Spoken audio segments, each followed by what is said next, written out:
Donald Trump एक बार फिर America की सत्ता में वापस आ गए हैं। उन्होंने कमला हैरिस को चुनाव में हराया है और अब वो अमेरिका के 47वें राष्ट्रपति बनने जा रहे हैं। राष्ट्रपति चुनाव जीतने के बाद ट्रंप ने पहली बार यूक्रेन के राष्ट्रपति व्लादिमीर जेलेंस्की से फोन पर बात की है।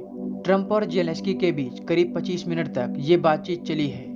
इस दौरान जेलेंस्की ने उन्हें जीत की बधाई भी दी है। कहा जा रहा है कि ट्रंप और जेलेंस्की के बीच ये बातचीत रूस और यूक्रेन युद्ध को खत्म करने को लेकर हुई है।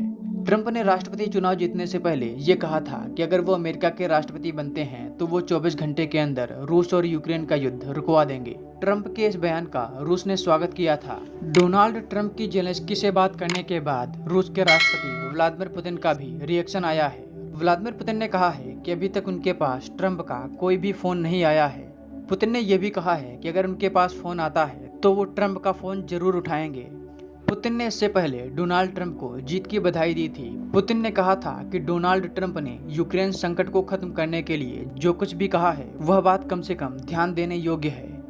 आपको बता दें कि डोनाल्ड ट्रंप ने अमेरिका के राष्ट्रपति चुनाव में यूक्रेन को दी जा रही मदद को एक बड़ा मुद्दा बनाया था और कहा था कि अमेरिका के टैक्स का पैसा इस तरह दूसरे देश में नहीं बहाया जा सकता।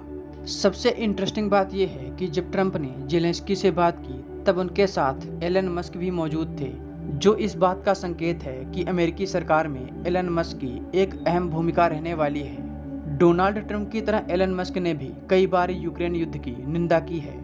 जब युद्ध शुरू हुआ था तब 2022 में एलन मस्क ने सोशल मीडिया प्लेटफॉर्म एक्स पर पोस्ट करते हुए कहा था कि उनके पास रूस और यूक्रेन युद्ध को रोकने का एक तरीका है।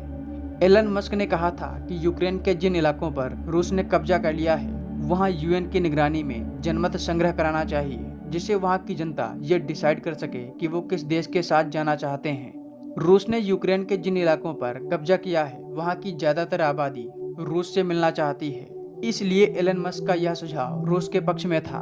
एलन मस्क ने इसके साथ ही कहा था कि क्रीमिया, जिस पर रूस ने 2014 में कब्जा किया था, उसको भी रूस का हिस्सा मान लेना चाहिए और यूक्रेन को आगे से निष्पक्ष रहना चाहिए, यानी ना तो वो नाटो के साथ जाएगा और ना ही रूस के। एलन मस्क के इस प्रपोजल पर यूक्रेन के राष्ट्रपति व्लादिमीर जेलेंस्की ने कड़ी आपत्ति जताई थी। उन्होंने सोशल मीडिया प्लेटफॉर्म एक्स पर पोस्ट करते हुए कहा था कि एलन मस्क यूक्रेन के साथ हैं या रूस के। एलन मस्क और डोनाल्ड ट्रंप के इन बयानों से आप अंदाजा लगा सकते हैं कि अमेरिका की नई सरकार का यूक्रेन के प्रति क्या नजरिया होगा।